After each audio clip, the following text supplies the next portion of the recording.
షాద్ నగర్ వైపు ఉన్న మన స్వర్గసీమ వెంచర్లో ప్లాట్లు కొన్న వాళ్ళంతా సంతోషంగా ఉన్నారు. ఒక్కసారి విజిట్ చేయండి. హాయ్ హలో నమస్తే, welcome back to our channel. నేను మీ వైషు. కొన్ని దశాబ్దాలుగా గజల్ అనే దానికి, ఆ పదానికి కానీ ఆ వృత్తికి కానీ ఎక్కడా కూడా కొంచెం కూడా తగ్గినట్టుగా అనిపించకపోయినప్పటికీ ఈ మధ్య కాలంలో యువతకి గజల్ అనే పదానికి అసలు అర్థం తెలుసా అనే విషయం కూడా ఆలోచించాల్సి వస్తుందన్నమాట. అంటే కొంచెం వెనకబడిపోయిందేమో అనే ఒక ప్రశ్న కూడా రేజ్ అవుతుంది. కానీ నా ముందున్న గెస్ట్ ఈరోజు తెలంగాణలోనే మొట్టమొదటి గజల్ సింగర్. తను ఇంకెవరో కాదు, స్వరూపరాణి గారు. ఈరోజు నాతో పాటు ఉన్నారు. చాలా విషయాలు మాట్లాడదాం. హలో అమ్మా, నమస్తే. నమస్తే వైశ్యు. బాగున్నారా? బాగున్నాను. మనం ఎలా ఉన్నావు? చాలా బాగున్నాను. సో గజల్ అంటే నిజంగానే ఆల్మోస్ట్ అర్థం కూడా తెలియని స్టేజ్కి వచ్చేసామని చెప్పుకోవచ్చు మ్యామ్. గజల్ అంటే ఏంటో మా అందరికి, నాతో సహా అందరికీ ఒకసారి వివరించగలరా మీరు? Okay ma'am. అంటే గజల్ అనేది యాక్చువల్లీ సాహిత్య ప్రక్రియ వైశ్యు. ఇదంటే యాక్చువల్ మనకి ముందు చాలా ఏళ్ల క్రితం అయితే మనకు పర్షియా నుంచి ఈ గజల్ వచ్చిందని చెప్తారు. ఎక్కువ మనకి ఫస్ట్ ఉర్దూ అట్లా ఉండేది. తర్వాత మనకి తెలుగులోకి దాశరథి గారు తీసుకొచ్చారనమాట. తర్వాత తీసుకొని వచ్చినప్పుడు కూడా ప్రేయసి కోసం అనేదో అంతే కదా. అంటే యాక్చువల్లీ విరహము, ప్రేమ, ఈ వీటి గురించి ఎక్కువగా మనకి ఉర్దూలో ఉండేదన్నమాట. తర్వాత మనకి డాక్టర్ సినాన్ రెడ్డి గారు కొన్ని గజల్స్ రాశారు. ఆయన ఏంటంటే కొంచెం మానవతా దృక్పథంతో కూడిన గజల్స్ కానివ్వండి అలా రాశారు. తర్వాత ఇప్పుడు చాలా మంది రచయితలు చాలా మంచి మంచి గజల్స్ రాస్తున్నారు. గజల్ అంటే ఏం లేదు, హృదయం నుంచి హృదయంలోకి, హృదయం నుంచి హృదయంలోకి. అంటే మేము పాడేది హృదయం నుంచి పాడతాం, వినేవాళ్ళ హృదయంతో వింటే సరిపోతుంది. దాన్నే గజల్ అంటారు. ఎగ్జాక్ట్లీ. ఓకే. కానీ నిజంగానే అనిపించిందమ్మా, అంటే దశాబ్దాలు మారుతున్న కొద్దీ యువతకి, ఇప్పుడున్న యువతకి కొంచెం దూరంగా ఉన్నట్టే ఉంది కదా గజల్. అలా అంటే నేను కూడా ఇంతకుముందు అట్లానే అనుకునేదాన్ని. కాకపోతే ఇప్పుడు అంటే సాహిత్యం కూడా అంటే ఇప్పుడు మీ ఏజ్ పిల్లలు కూడా అందరూ ఆల్మోస్ట్ సాహిత్యానికి చాలా ఇంపార్టెన్స్ ఇస్తున్నారు. ఎందుకంటే ఇప్పుడు సినిమాల్లో కూడా మంచి మంచి పాటలే ఉన్నాయి, దాని గురించి డిస్కషన్స్ కానీ అవన్నీ ఇది అవుతున్నాయి. సో నేను రీసెంట్ కూడా కాదు, 2018లో నీది నాది ఒకే కథ అనే ఒక మూవీలో ఫస్ట్ టైం ఒక గజల్ పాడడం జరిగింది. సో దానిలో ఆ గజల్ సాహిత్యాన్ని ఎంతమంది యువత అంటే ఆల్మోస్ట్ చాలా మంది కాలర్ ట్యూన్ గా పెట్టుకున్నారు. సో నేను ఒక MBA కాలేజ్కి ఒక గెస్ట్గా వెళ్ళడం జరిగింది అనమాట. అక్కడ వెళ్తే కూడా ఆ పిల్లలందరికీ కూడా ఈ గజల్ తెలుసు. వాళ్ళందరూ ఆ గజల్ గురించి మాట్లాడడం చాలా హ్యాపీ అనిపించింది అనమాట. అంటే మార్నింగ్ లేస్తే ఈ గజల్ వింటాం మేడం, మరి రింగ్ టోన్ ఇదే ఉంది మేడం చూడండి అని చెప్పేసి చూపించారు. సో అప్పుడు అనిపించింది అనమాట, అంటే మంచి సాహిత్యానికి, అంటే గజల్ అనే కాదు మంచి సాహిత్యానికి ఆదరణ ఇప్పటి యువత కూడా ఖచ్చితంగా ఇస్తుందని చెప్పవచ్చు. సో మా కోసం ఒకసారి ఆ గజల్ వినిపించగలరంటారా మా కోసం ఇప్పుడు? అయ్యో తప్పకుండా తప్పకుండా. హృదయం ఎంత తపిస్తే బతుకు విలువ తెలిసింది, గుండెనెంత మదిస్తే కన్నీటి విలువ తెలిసింది, రాలిన పూలను తెచ్చి కొమ్మకు అతికిస్తావా, మనిషి దూరమయ్యాక మనసు విలువ తెలిసింది, మనిషి దూరమయ్యాక మనసు విలువ తెలిసింది, హృదయం ఎంత తపిస్తే బతుకు విలువ తెలిసింది, పోయినదెప్పుడో రాదో ఎంత గొప్పదైతేనే, పోయినదెప్పుడో రాదో ఎంత గొప్పదైతేనే, ఒంటరినై మిగిలాక నీ తోడు విలువ తెలిసింది, ఒంటరినై మిగిలాక తోడు విలువ తెలిసింది, హృదయం ఎంత తపిస్తే బతుకు విలువ తెలిసింది. ఎంత చక్కగా పాడారమ్మా, అంటే ఎంత మీనింగ్ఫుల్ గా ఉందో సాంగ్. కరెక్ట్. ఎవరు అర్థం కాని వాళ్ళకు కూడా, అంటే తెలుగు సరిగా తెలియని వాళ్ళకు కూడా అది హత్తుకుంటుంది అనమాట గుండెలకి, అర్థం అవుతుంది. అంటే ఈ పాట వచ్చాక ఇది యాక్చువల్లీ సూసైడ్ చేసుకోవాలనుకున్న ఒక వ్యక్తి కూడా ఈ పాట విని ఆగిపోయి బతికి చూపిస్తాను అనే ఒక మెసేజ్ నాకు తెలిసినప్పుడు ఎంత ఆనందంగా అనిపించింది అంటే చాలు, అంటే లైఫ్లో ఎన్ని పాటలు పాడామా అనేది ఇంపార్టెంట్ కాదు. అంటే ఒక పాటతో కూడా అంటే ఒకరి లైఫ్ని మార్చడం అనేది నా దృష్టిలో అది చాలా గొప్ప పని. అంటే ఆ వ్యక్తితో పాటు ఆ కుటుంబం అంతా కూడా చాలా సంతోషంగా నాకు ఫోన్ చేసి చేయడం జరిగిందనమాట. వావ్. అప్పుడు చాలా ఆనందంగా అనిపించింది. సో ఎన్నో మంచి మెమరీస్ ఉన్నాయి గజల్కి నాకు. మీ పాట వల్ల ఒక మనిషి చావు బతుకుల్లో అంటే వెళ్ళిపోదాము అనుకున్న వ్యక్తి వెనక్కి వచ్చి లేదు నేను బ్రతుకుతాను. అంటే అట్లా అంటే చాలా ప్రాబ్లమ్స్ ఉన్నాయి, ఇంకా నాకు దీని తప్ప వేరే శరణ్యం లేదు, చావు తప్ప అంటే వాళ్ళ కజిన్ ఒక ఆవిడ ఇది వినిపించి నీ సెల్లో నేను పంపిస్తున్నాను, నువ్వు ఒక నైట్ అంతా విను, రేపు మార్నింగ్ మాట్లాడదాం అని చెప్పేసి పంపించడము. ఆయన ఆ పాటని ఇన్స్పైర్ అయిపోయి సో లేదు నేను బతికి చూపిస్తాను, నేను లేకపోతే నా కుటుంబం ఏమవుతుంది అని చెప్పేసి తర్వాత రియలైజ్ అవ్వడము, అది వాళ్ళు నాకు ఫోన్ చేయడము. అంటే మీరు నిజంగా అంటే ఒక కుటుంబాన్ని మీరు కాపాడారని చెప్పడం నిజంగా చాలా సంతోషం అనిపించింది. ఓకే. ఇలాంటి గజల్స్ వినిపించిన మీరు ఇప్పుడు ఈ మధ్య కాలంలో అంటే ఎక్కడైనా స్టేజ్ ఈవెంట్స్కి కానీ లేకపోతే సినిమాల్లో కానీ ఇంట్రెస్ట్ చూపిస్తున్నారంటారా డైరెక్టర్స్ కానీ బయట? డైరెక్టర్స్ అంటే నెక్స్ట్ అంటే ఇంట్రెస్ట్ చూపిస్తున్నారు. అంటే రీసెంట్గా నేను ఒక 1 వీక్ బ్యాక్ కూడా ఒక సినిమాలో పాడాను. ఓకే. అది యుఎస్లో అంటే వేణు నక్షత్రం గారు అని చెప్పేసి తను డైరెక్ట్ చేస్తున్నారనమాట. ఓకే. తను కూడా ఈ పాట విన్న తర్వాతనే నేను ఒక మూవీ చేయాలనుకుంటున్నాను, అందులో మూవీలో ఖచ్చితంగా మీ ఎండింగ్లో మీ పాట ఒకటి నేను పెట్టాలనుకుంటున్నాను అని చెప్పేసి కాల్ చేయడం జరిగింది. అనుకున్నట్టే మూవీ చేశారు. మొన్న రీసెంట్గా ఒక 1 వీక్ బ్యాక్ పాడడం జరిగింది అనమాట. తర్వాత అంటే ఎన్నో ఆపర్చునిటీస్ వచ్చాయి. సో ఒక మంచి సాహిత్యంతో పాడదాం అని చెప్పేసి నేను అయిపోయాను. తర్వాత విరాటపురంలో కూడా వేణువుడుగుల డైరెక్టర్ ఒక మంచి ఇంటర్వెల్ బ్యాక్గ్రాప్ సాంగ్ ఇచ్చారనమాట. ఇది విరాట్ పర్వం అంటే రానా గారు సాయి పల్లవి ఆ మూవీలో ఇంటర్వెల్ బ్యాక్గ్రాప్ సాంగ్ దేవులపల్లి కృష్ణ శాస్త్రి గారు రాశారు. ఆ పాటను కూడా అంటే ఇచ్చారు. అది కూడా చాలా మంచి సాహిత్యం అనమాట. మీరే పాడారు? నేనే పాడాను. ఓకే. అది మధ్యలో ఒకసారి మళ్ళీ విందాము. తప్పకుండా తప్పకుండా. సో ఎలా అమ్మా మీకు ఈ గజల్ మీద ఇంట్రెస్ట్ కానీ అంటే సాహిత్యం నేర్చుకోవాలి దీని మీద ఇంట్రెస్ట్ ఎలా స్టార్ట్ అయింది అసలు? అంటే యాక్చువల్లీ నేను భీమవరంలో గజల్ శ్రీనివాస్ గారిది ఒక వర్క్ షాప్ అటెండ్ అవ్వడం జరిగిందనమాట. అక్కడ ఫస్ట్ టైం నేనంటే గజల్ సాహిత్యం అనేది విని చాలా ఇన్స్పైర్ అయ్యాను. అయ్యో అంటే చాలా బాగుంది కదా సాహిత్యం అని చెప్పేసి అనుకున్నాను, పాడాలని అనుకున్నాను. తర్వాత నేను అప్పట్లో పిహెచ్డి చేస్తూ ఉన్నాను. సో పిహెచ్డిలో ఉన్నప్పుడు నాకు డిటిపి చేసే ఒక వ్యక్తి ప్రసాద్ అని చెప్పేసి తను నాకు సినారి గారి గజల్ బుక్ ఒకటి తెచ్చిచ్చారనమాట. అంటే మీకు ఇది అవసరం పడుతుంది చెప్పి తీసుకొచ్చాను అని చెప్తే ఆ సాహిత్యం చదువుతుంటే అసలు ఇది కంప్లీట్గా ఖచ్చితంగా నేను గజల్స్ నేను పాడాలి అని చెప్పేసి నిర్ణయించుకుంది ఆ బుక్ చూసిన తర్వాత అనమాట. తర్వాత ఇంకా పిహెచ్డి అయిపోయిన తర్వాత అప్పుడు నేను అందులో గజల్స్ తీసి పాడడం జరిగింది అనమాట. అప్పట్లోనే పిహెచ్డి అంటే మంచి స్టడీస్ అంటే అప్పట్లో అసలు ఆడవాళ్ళకి అంత పెద్ద స్టడీస్ అంటే నేను నా బ్యాక్గ్రౌండ్ అంటే నేను సంగీతం నేర్చుకోవాలని హైదరాబాద్ వచ్చాను. నేను పుట్టి పెరిగిందంతా జహీరాబాద్ లో. సో 10th తర్వాత ఇక్కడ ఓన్లీ సంగీతం కోసమని హైదరాబాద్ వచ్చాను. తర్వాత మ్యూజిక్ లో కూడా ఎంఫిల్ ఉంటుంది, బిఏ ఉంటుందని చెప్పి తెలిసింది. సో అలా బిఏ మ్యూజిక్, ఎంఏ మ్యూజిక్ అలా చేశాను అనమాట. సో ఎంఏలో ఉన్నప్పుడే ఎవరు న్యూ ఇయర్ కి ఒక డైరీ ఇచ్చారనమాట.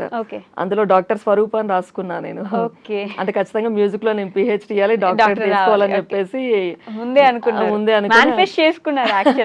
అంతే. అంటే ఏదైనా అనుకున్నప్పుడు ఏదో ఒకటి ఉండాలి కదా. సో న్యూ ఇయర్ డైరీ వచ్చేసింది. సో నెక్స్ట్ ఇయర్ అంతా కూడా నేను దీని గురించి కష్టపడాలని చెప్పేసి ఎంఏ కంప్లీట్ తర్వాత మ్యారేజ్ అయిపోయింది. తర్వాత మా వారు కూడా చాలా ప్రోత్సహించారనమాట. తర్వాత ఎంఫిల్ పిహెచ్డి కూడా చేయడం జరిగింది అనమాట మ్యూజిక్ లో. ఫస్ట్ నుంచి మ్యూజిక్ మీద ఇంట్రెస్ట్ ఉంది మీకు? అంటే మీ ఇంట్లో పేరెంట్స్ ఎవరైనా ఇంట్రెస్ట్ ఉండేనా? ఎవరు లేరు అండి. యాక్చువల్లీ మా అమ్మమ్మ ఊర్లో పాడేది అంటే భక్తి పాటలేదో పాడిన తప్ప ఇంట్లో సంగీతం బ్యాక్గ్రౌండ్ ఉన్న వాళ్ళైతే ఎవరు లేదు అసలు. కాకపోతే నేను శిశు మందిర్ స్కూల్లో చదవడం వల్ల అక్కడ పద్యాలు మాకు పొద్దున్న లేస్తే భగవద్గీత శ్లోకాలు అవన్నీ ఉండేది. దాంతో చాలా ఇన్స్పైర్ అయ్యేదాన్ని అనమాట. సో పొద్దున్న లేస్తే అంటే మార్నింగ్ ప్రేయర్ సాంగ్ నేనే పాడేదాన్ని స్కూల్లో. సో అలా ఖచ్చితంగా అంటే వాయిస్ బాగుందని చెప్పేసి స్కూల్లో టీచర్స్ కానీ అందరూ ఎంకరేజ్ చేయడము. సో నాన్న ఫ్రెండ్స్ కూడా అమ్మాయి వాయిస్ బాగుంది, సంగీతం నేర్పిస్తే బాగుంటుందని చెప్పడము. అలా సంగీతంలోకి తీసుకోవాలి అని చెప్పేసి అనుకున్నాను. అప్పట్లోనే నేను పాలగు విశ్వనాథం గారు కానీ, చిత్రంజన్ మాస్టర్ కానీ వీళ్ళందరి పాటలు కూడా ఈ మాస పాట అని వచ్చేది రేడియోలో. సో అవన్నీ కూడా నేను రాసేసి అవి ప్రాక్టీస్ చేసేసి, రేడియోలో అప్పట్లో మనకి టీవీలు కూడా లేదు. సో అది ప్రాక్టీస్ చేసేసి అయినా సంగీతం అంటే వదలకుండా ఏదో ఒకటి నేర్చుకోవడం అనమాట. ఓకే. సో అప్పట్లో నాకు సంగీతంతో ఇది సాధించాలి, ఇది చేయాలనేది ఏమీ లేదు, జస్ట్ సంగీతం నేర్చుకోవాలి, అదేంటో తెలియాలి నాకు సంగీతం. ఓకే. మ్యూజిక్ ఎలా ఇవాల్వ్ అయింది అనుకోవచ్చమ్మా అప్పటి నుంచి ఇప్పటికి? ఆల్మోస్ట్ 2 దశాబ్దాలు అయితే ఖచ్చితంగా చూసుంటారు మీరు మ్యూజిక్ లో. ఎలా ఇవాల్వ్ అయిందని అంటే మ్యూజిక్ అనేది నెవర్ ఎండింగ్ ప్రాసెస్. ఓకే. అది డే బై డే ఇంకా పెరుగుతూనే పోతుంది, కానీ అది మనకు ఖచ్చితంగా ఇదవుతుంది అనేది లేదు. అంటే ఈ మధ్య కాలంలో చూసుకుంటే కూడా ప్రతి పేరెంట్స్ సంగీతం పిల్లలకి నేర్పించాలను, కూచిపూడి డ్యాన్స్, మనకంటే మన సంస్కృతి సాంప్రదాయాల్ని ఖచ్చితంగా కాపాడుకుంటూ వస్తూనే ఉన్నారు, పిల్లలకు నేర్పిస్తున్నారు. వాళ్ళకు ఉన్న బిజీ షెడ్యూల్లో కూడా అట్లీస్ట్ వారానికి 1 క్లాస్ 2 క్లాసులు పెట్టేసి పిల్లలకు నేర్పించడం జరుగుతుంది. నేను యూఎస్ వెళ్ళినప్పుడు కూడా, ప్రోగ్రామ్స్కి వెళ్ళినప్పుడు కూడా అక్కడ చూస్తుంటే చాలా స్టేజ్ల పైన శాస్త్రీయ నృత్యం కానీ శాస్త్రీయ సంగీతం కానీ పిల్లలు చాలా మంది నేర్చుకుంటున్నారు. వాళ్ళకైతే అసలు టైం అనేది వాళ్ళు అలా ఫిక్స్డ్గా పెట్టేసుకొని, అంటే ఇండియా నుంచి మేము దూరంగా ఉన్నాము, మన సంస్కృతి పిల్లలు మర్చిపోతారనే ఉద్దేశంతో అక్కడ ఇంకా వాళ్ళు ఇంకా ఎక్కువ శ్రద్ధ చూపించి వాళ్ళందరూ నేర్పించడం అంత మంచి పరిణామం వైష్ణవి.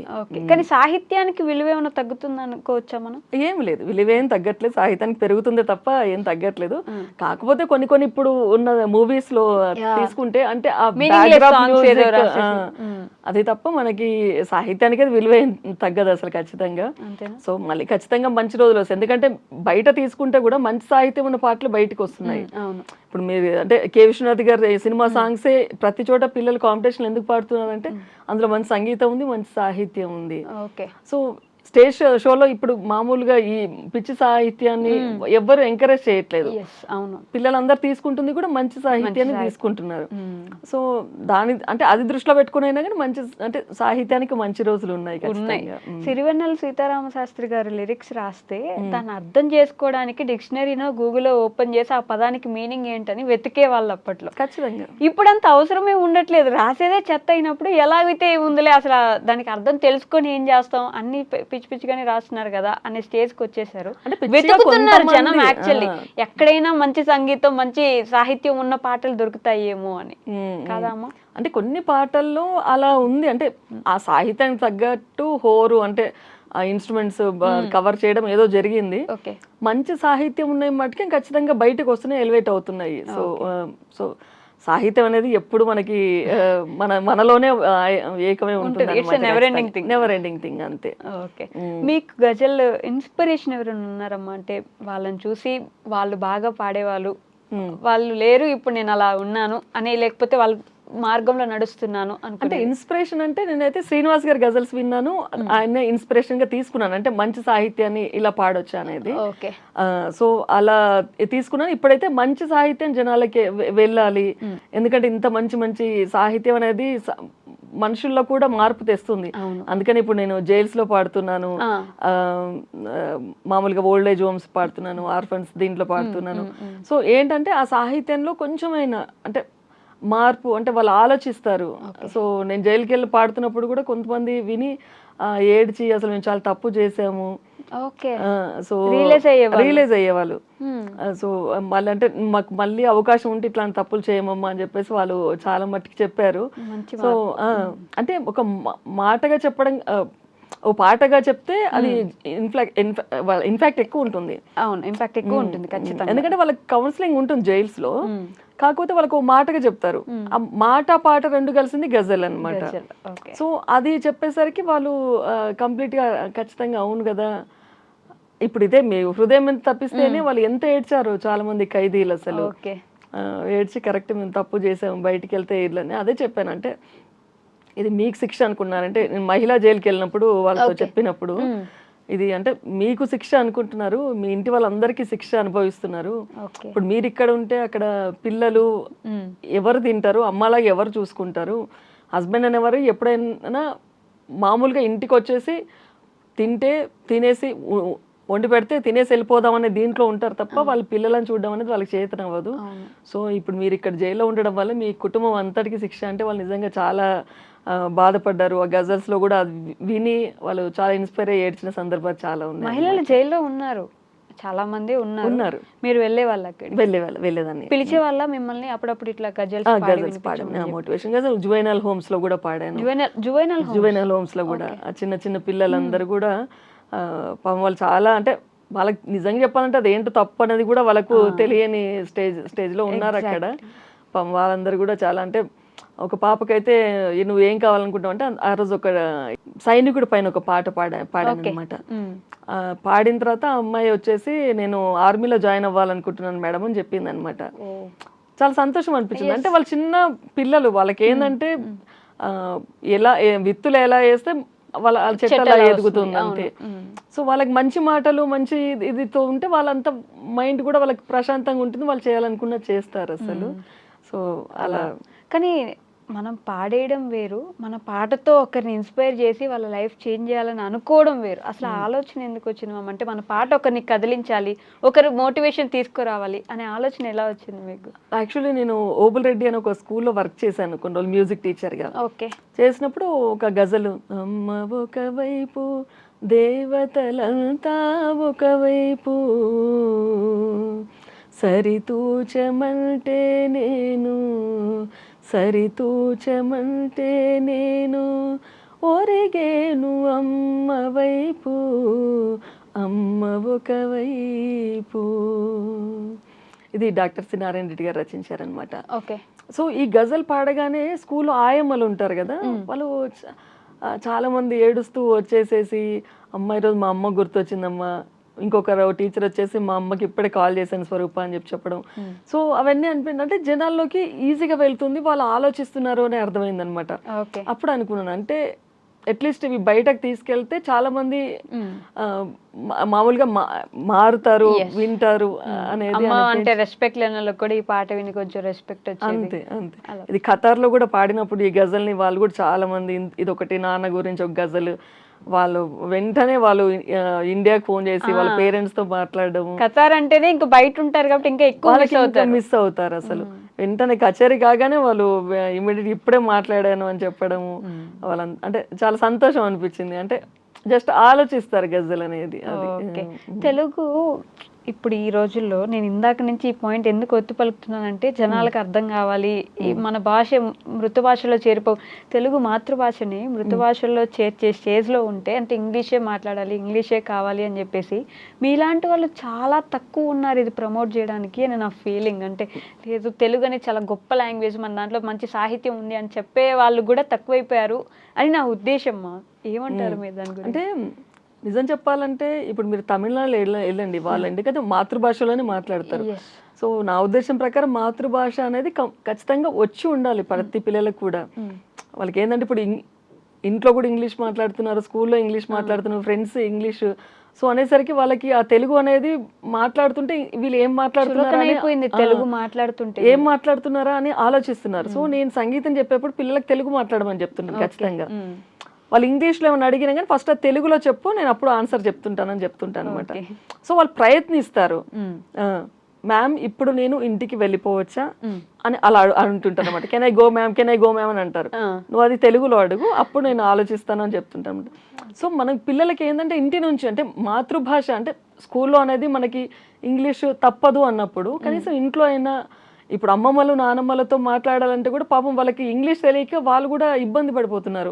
మన వాళ్ళు మనవరాళ్ళతో మాట్లాడాలంటే వాళ్ళకి ఆ లాంగ్వేజ్ రాక, వీళ్ళకి ఆ తెలుగు రాక. సో మాతృభాష అనేది ఖచ్చితంగా అందరికి వచ్చి తీరాలి. వైష్ణవి, తెలంగాణ మొదటి గజల్ సింగర్ మీరు. ఇన్ని సంవత్సరాల ప్రయాణాన్ని వెనక్కి తిరిగి చూసుకుంటే ఒక 2 మాటలు ఏం చెప్పగలరు మీ ప్రయాణం గురించి? వెనక్కి తిరిగి చూసుకుంటే ఇంకా నేను సాధించాల్సింది చాలా ఉంది, ఇంకా నేను ఇప్పటివరకు ఏం చేయలేదు అనే ఇది ఎక్కువగానే ఉంది. ఇంకా చెయ్యాలి వైష్ణవి. అంటే ఇప్పటివరకు ఏంటంటే కుటుంబము, పిల్లలు, చదువులు, దీంతో ఇంకా నేను ఇంకా అంత టైం ఇవ్వలేకపోతున్నానేమో అనే బాధ ఒకవైపు ఉంది.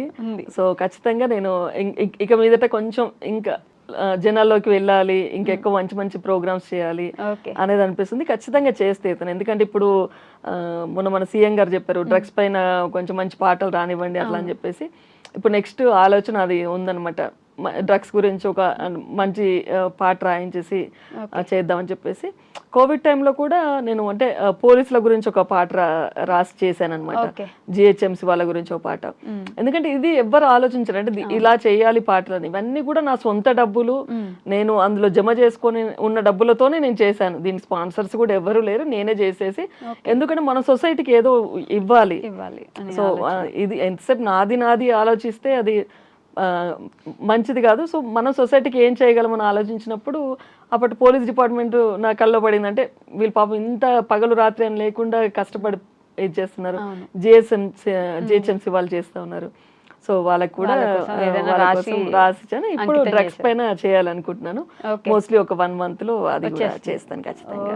తెలంగాణ ఉద్యమ దశలో ఏమైనా రాసారా? ఉద్యమ దశలో ఏమైతే నేను రాయలేదు. అంటే రాసింది కూడా నేను పాడలేకపోయాను వైష్ణవి. అయ్యో, ఎందుకని? అంటే ఛాన్స్ లేకుండేనా అప్పుడు? అంటే అప్పట్లో పిల్లలు కొంచెం చదువులో బిజీగా ఉన్నారు. సో నేను కొంచెం ఆ టైంలో కొంచెం బిజీగా ఉండింటి అనమాట. సో నేను అంత యాక్టివ్ గా చేయలేకపోయాను అనమాట. గద్దర్ గారు మీకు అవగాహన ఉందా? మీకు తెలుసా గద్దర్ గారి గురించి మన తెలంగాణ? అంటే గద్దర్ గారు తెలుసు. అంటే గద్దర్ గారు తెలియని వాళ్ళైతే ఎవరు లేరు. కాకపోతే ఆయనకు నాకు ప్రత్యక్ష పరిచయం లేదు అనమాట. అంటే ఈ మధ్య గద్దర్ అవార్డ్స్ అని ఇచ్చారు కదా మన తెలంగాణలో. అలాంటి ప్లేసెస్ లో మీకు ఇంకా ఎక్కువ అవకాశాలు వస్తే బాగుంటది అన్న అభిప్రాయం ఉంది ఇప్పుడు నాకు. ఓకే, నాకు అంటే నేను ఎప్పుడు రివార్డ్స్ గురించి ఎప్పుడు ఆలోచించలేదు. ఇప్పుడు నేను స్టేజ్ మీద పాడినప్పుడు అది కనీసం ఇప్పుడు చెప్పాను కదా మారారు అని చెప్పేసి, అది నాకు పెద్ద అవార్డు లాగా అనిపిస్తుంది. సో నేను ఎప్పుడు అవార్డ్స్ గురించి ఏది చేయలేదు. సో అది వచ్చినా రాకపోయినా నాకు పెద్ద అంతేనా? ఓకే, విరాట పర్వంలో ఇందాక మనం అనుకున్నాం కదా, ఆ గజల్ ఇప్పుడు మా కోసం.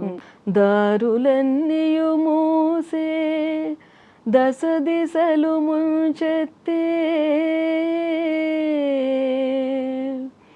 నీరంధ్ర భయదాంధకార జీమూతాళి ప్రియా ప్రియా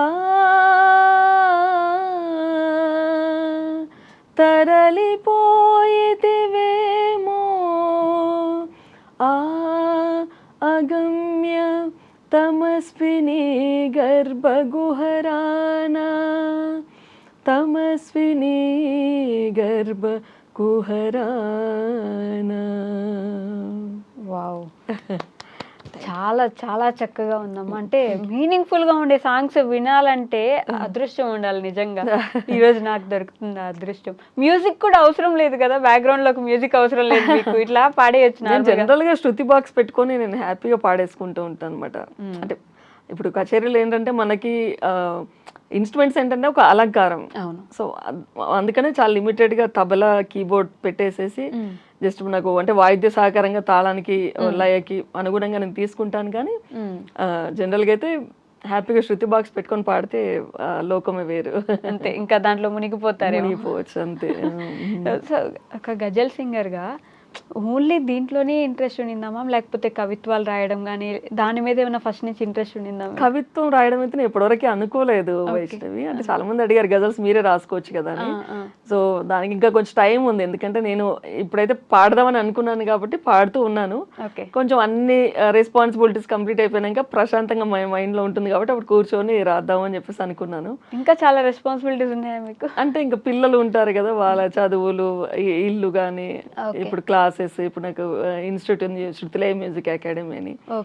సో ఇవన్నీ రన్ చేస్తూ నేను ఇప్పుడు మళ్ళీ సాహిత్యం పైన పెట్టాలంటే చాలా, అంటే దాని గురించి చాలా ఆలోచించాలి.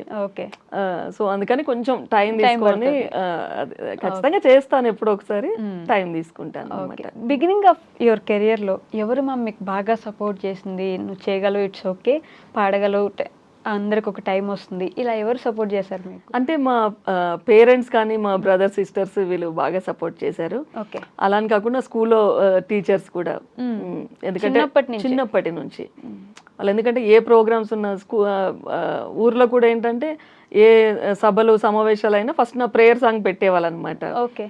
సో ప్రేయర్ సాంగ్ అంటే ఏంటి? మన శుక్లాం వరదరం పాడతాం, ప్రార్థన గీతం అనమాట. అంటే ప్రోగ్రామ్ బిగినింగ్ స్టార్ట్ చేస్తే మంచి దీంతో స్టార్ట్ చేసినట్టు ఉంటుందని చెప్పేసి అలా పెట్టేవాళ్ళు.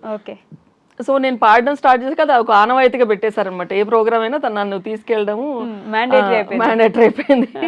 అప్పుడు అక్కడ ఎమ్మెల్యే వాళ్ళు అన్నారనమాట నాన్నతోని, అట్లీస్ట్ అంటే అమ్మాయి గొంతు బాగుంది, సంగీతం నేర్పించవచ్చు. అంటే అప్పట్లో మాకు అక్కడ ఊర్లో సంగీతం గురువులు ఎవరు లేరు అనమాట.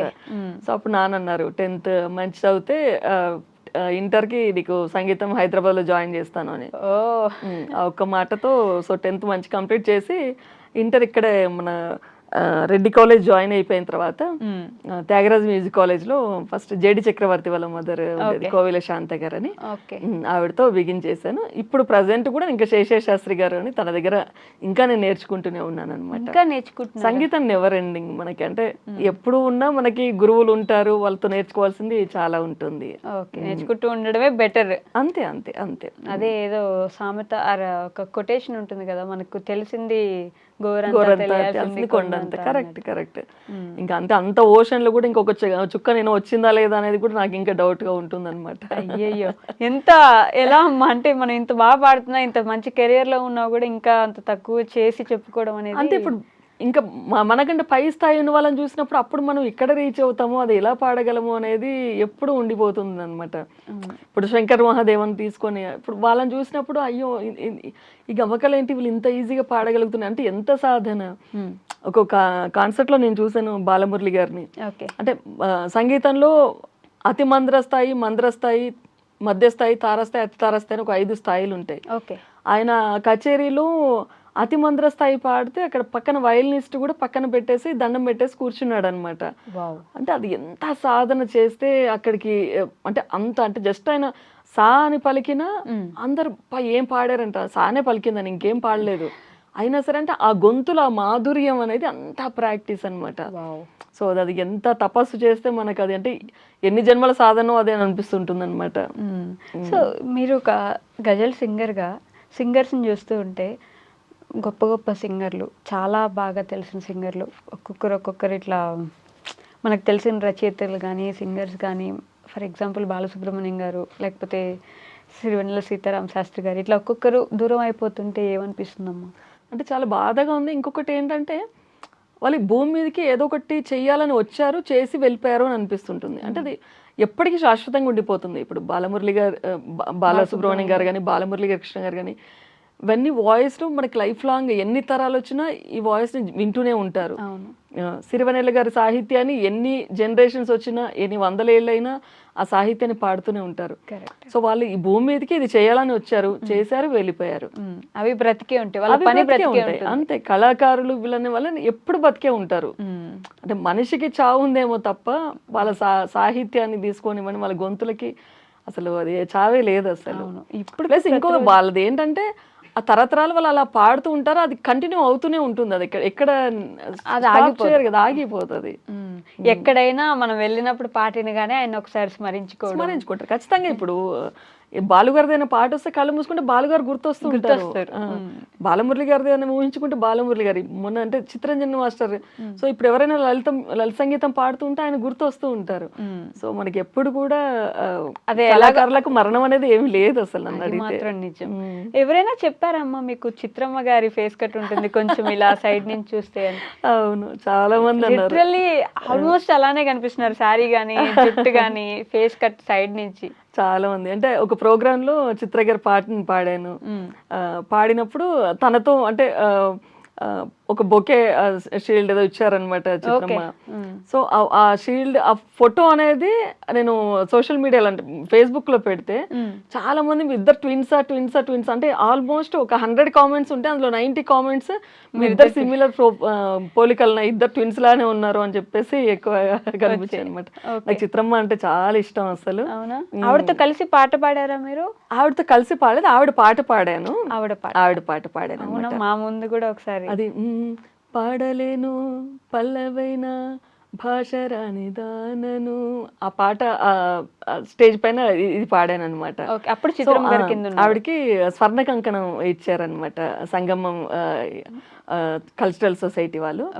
సో ఇచ్చినప్పుడు ఈ పాట నేను పాడినప్పుడు ఆవిడ పాపం చాలా సంతోషించారు, చాలా బాగా పాడమని చెప్పేసి అప్రిషియేట్ చేశారు. స్టేజ్ మీదకి వచ్చినప్పుడు బొకే ఇస్తూ కూడా మాట్లాడారు. అసలు అంటే మెమరబుల్ మూమెంట్ అనమాట అది. గుర్తించారా మీ పాటని? బాగా పాడావమ్మా. చాలా, అదే చెప్పారు ఆవిడ, చాలా బ్రహ్మాండంగా పాడారు అని చెప్పారనమాట. నా పాటను ఎప్పుడు అంటే నేను వింటాను, మీరు పాడుతుంటే ఇంకా బాగా అనిపించింది అని చెప్పేసి అన్నారు. చాలా సంతోషం. అంటే అంత పెద్ద ఆవిడ నన్ను అప్రిషియేట్ చేయడం అనేది చాలా సంతోషం అనిపించింది. అలాంటివే మీకున్న మెమరబుల్ మూమెంట్స్ ఏంటి మీరు ఇట్లా పాడినప్పుడు? అంటే యాక్చువల్లీ నాకు అంటే జీవితంలో కొన్ని ఇది ఉంటుంది కదా, అందులో నాకు అబ్దుల్ కలాం గారు ఓకే. అబ్దుల్ కలాం గారు ఒక స్కూల్కి, ఇప్పుడు నేను చెప్పాను కదా ఓబులెడ్డి స్కూల్లో వర్క్ చేస్తున్నప్పుడు ఒక ప్రోగ్రామ్ కొని వచ్చారనమాట. సో అప్పుడు ఆయన జీవిత చరిత్రలో ఒక చిన్న పాట నేను పిల్లలకు నేర్పించడం జరిగిందనమాట. ఓకే. ఇజమీ మేరీ మేరా ఆస్మా బడే ఖూబ్సూరత్ హై జహా మేరీ జిందగీ అని ఒక మంచి మెలోడీ హిందీ పాట నేర్పించి పిల్లల చేత పాడించడము. ఆయన ఎస్పెషల్గా అంటే స్టేజ్ మీద ఉండి నాతో మాట్లాడడం, మళ్ళీ ఇద్దరం కలిసి నేషనల్ అంతం పాడడం, ఆయన పక్కన నిల్చొని నేషనల్ అంతం పాడడం. తర్వాత ఆయన పరిచయం చేస్తున్నప్పుడు కూడా మీరు పిల్లలకి ఎలాంటి పాటలు నేర్పిస్తారని అడిగారు. నేను చెప్పాను ఇలా అంటే నాకు కూడా శ్రీరాగం అంటే చాలా ఇష్టం, నేను వీణ నేర్చుకుంటున్నానని చెప్పారనమాట. సో ఆయనతో మాట్లాడుతున్నాను కానీ అసలు నేను గాల్లో తేలిపోతున్నాను. అది ఇప్పటికీ ఆ ఫోటో అవన్నీ చూస్తూ ఉంటే నాకు అసలు ఎంత అంటే చాలా లైఫ్కి ఇది చాలు కదా అన్నంత అనిపిస్తుంటుంది అనమాట. అంత పెద్దవాళ్ళతో మాట్లాడడం అనేది, వాళ్ళ పాటను పాడడం, వాళ్ళ పక్కన నిల్చొని పాడడం, అవన్నీ కూడా చాలా మెమరబుల్ ఇన్సిడెంట్స్. మళ్ళీ రాను కూడా రావాలంటే అంతే కదా, అంతే. ఆయన ముందు ఆయన పక్కన నిలబడి పాట పాడడం, ఆయన మీతో మాట్లాడడం మేము మాకు చూసే భాగ్యం కూడా లేదు నిజానికి. కానీ అలాంటి మూమెంట్ ఉన్నప్పుడు ఒకసారి వెళ్ళి గుర్తు చేసుకుంటే వెనక్కి గుర్తు చేసుకుంటే చాలా ఆనందం అనిపిస్తుంది అనమాట. అంటే ఎప్పుడు మనము కొన్ని ఏంటంటే పేర్లు వింటూ ఉంటాం. నేను చిన్నప్పుడు రేడియోలో వింటున్నప్పుడు ప్రతి మాట ముందు అంటే ప్రతి పాట ముందు డాక్టర్ సినాన్ రెడ్డి గారి రచన అంటే అసలు ఆయన ఎట్లా ఉంటారో అనేది నాకు తెలియదు అసలు.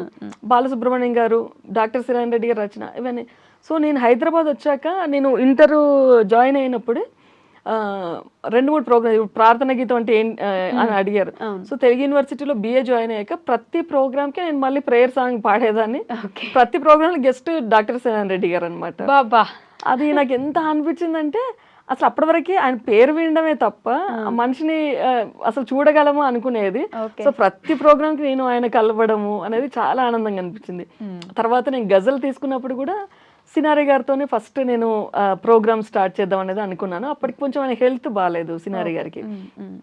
పర్వాలేదు, నా ఆశీర్వాదం ఉంటుంది, వెళ్ళి పాడండి అని చెప్పేసి అన్నారు. కానీ లేదు గురుగారు, మీరు బాగా అయ్యాక మీ ముందే ఫస్ట్ కచేరీ గజల్ స్టార్ట్ చేస్తానని చెప్పాను. ఓకే అన్న తర్వాత మళ్ళీ ఒక 6 నెలలు వెయిట్ చేశాను. 6 నెలల తర్వాత వెళ్తే లేదమ్మా నువ్వు పాడు, నేను అంతసేపు వచ్చి కూర్చోలేను ఇప్పుడు అని చెప్పేసి అని అన్నారు. అంటే ఒక పని చేస్తాను గురుగారు, అక్కడ స్టేజ్ మీద పాడేస్తానని మీ ముందు పాడతాను, మీరు ఓకే అంటే నేను అప్పుడు స్టేజ్ ఎక్కుతాను అని చెప్పేసి అలా పాడడం. ఆయన నీకు అసలు తిరుగులేదు, ఇంకా వెళ్ళొచ్చు మీరు అని చెప్పేసి అంటే ఆయన ఆ బ్లెస్సింగ్స్ అనేది ఇచ్చారు. సో ఇదంతా కూడా నాకు మెమరబుల్ మూమెంట్స్ అన్నమాట. నిజంగానే అలాంటివి ఒక్కసారి అట్లా చూసుకుంటే అసలు ఎలా ఉండింది కదా. అలాంటి వాళ్ళని నేను జస్ట్ రేడియోలో వినే దగ్గర నుంచి వాళ్ళ దగ్గరికి వెళ్ళి బ్లెస్సింగ్స్ తీసుకొని నీకు తిరుగులేదమ్మా అని అనిపించుకోవడం అంటే గొప్ప. ఊరు నుంచి వచ్చాక ఇంటర్ చేస్తున్నప్పుడు ఏదో సాంగ్స్ కాంపిటీషన్ విన్ అయ్యాను. ఆయనతో ఫస్ట్ అంటే మెమెంటో తీసుకున్నా, ఆయన గెస్ట్ అనమాట. ఓకే. ఆ మెమెంటో అప్పుడు ఏంటంటే కప్స్ ఇచ్చారు, పైన కప్ మూత పడిపోతూ ఉండింది. ఓకే. సో నేను అంటే ఆయన చూస్తూ అసలు ఆ కప్ చూసుకోవట్లేదు అనమాట. అంటే ఇలా ఉంటారా సినారే గారు అనేది చూస్తూ ఉంటే ఆయన కప్ పడిపోతుంది చూసుకో అని చెప్తున్నారు కానీ నేను అది వినిపించుకోవట్లేదు అనమాట. అంటే ఒక ఆరాధ్య భావం, అంటే మెస్మరైజ్ అయిపోయి చూస్తూ ఉన్నాను అనమాట. తర్వాత ఆ ఫోటో నేను అంటే ఫోటో స్టూడియో అయినా అప్పట్లో ఏంటంటే ఫోటోలు కడిగించేవాడు, అవన్నీ ఒక పెద్ద ప్రాసెస్ అనమాట. మనకు అప్పుడు సెల్ ఫోన్ అవంతా కూడా లేదు కాబట్టి, నేను ఇంటర్ చదివే రోజుల్లో అంటే 97, 98 ఆ టైంలో. సో లేదు కాబట్టి ఆ ఫోటో స్టూడియో నాకు రోజు తిరిగాం అనమాట, నాకు ఫోటో వచ్చిందా అని. సో అన్నీ కూడా చాలా మంచి మెమరీస్. నెక్స్ట్ ప్రాజెక్ట్స్ ఏంటమ్మా, ఏం చేయబోతున్నారు? నెక్స్ట్ అయితే నేను చెప్పాను కదా ఈ డ్రగ్స్ పైన ఒకటి చేద్దామని చెప్పేసి అనుకుంటున్నాను. తర్వాత ఇంకా కొన్ని అంటే మంచి గజల్స్ రాసించి కొంచెం అంటే ఓల్డ్ ఏజ్ హోమ్ లో కానీ జువెనైల్ హోమ్స్ లో కానీ ఇంకా మళ్ళీ ఎక్కువ ప్రోగ్రామ్స్ వాళ్ళని కొంచెం ఇన్స్పైర్ చేద్దామని చెప్పేసి చాలా ఉంది. మీరే రాసే రోజు కూడా రావాలని తప్పకుండా. అలానే రేడియో రోజుల నుంచి సెల్ ఫోన్ వచ్చిన గజల్కి మీకు ప్రాముఖ్యత తగ్గదు, తగ్గలేదు, తగ్గకూడదు అని నేను మనస్ఫూర్తిగా కోరుకుంటూ థ్యాంక్ యూ సో మచ్ అమ్మా. Thank you so much Vaishu.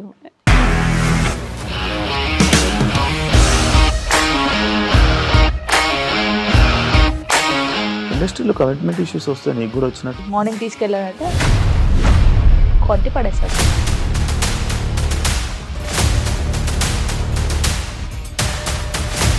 ఒక్కళ్ళు కూడా చూడలేదు ఈ సినిమా అని చెప్పడానికి కూడా చాలా ధైర్యం కావాలి. అది నిజం కదా, దాంట్లో ధైర్యం ఏంటి ఇది? నెక్స్ట్ డే ప్లేట్ మార్చేస్తే తప్పు కదా. As of now we are comfortable this అని నేను అనుకుంటున్నాను. రష్మిక గారిది మీది ఒకే ఊరు అంటే కదా. నీకు కోపం వచ్చిందంటే బాగా తిట్టేత్తరా? తిట్టేద్దామండి. నిజంగా గేమ్ ని ఎలా చేంజ్ చేయగలిగారు? ఏపీఎస్ఎఫ్సి వాళ్ళకి 6 నెలల్లో నేను 6 లక్షలు కట్టా. బిజినెస్ చేయాలనుకుంటే it is as difficult as riding a tiger.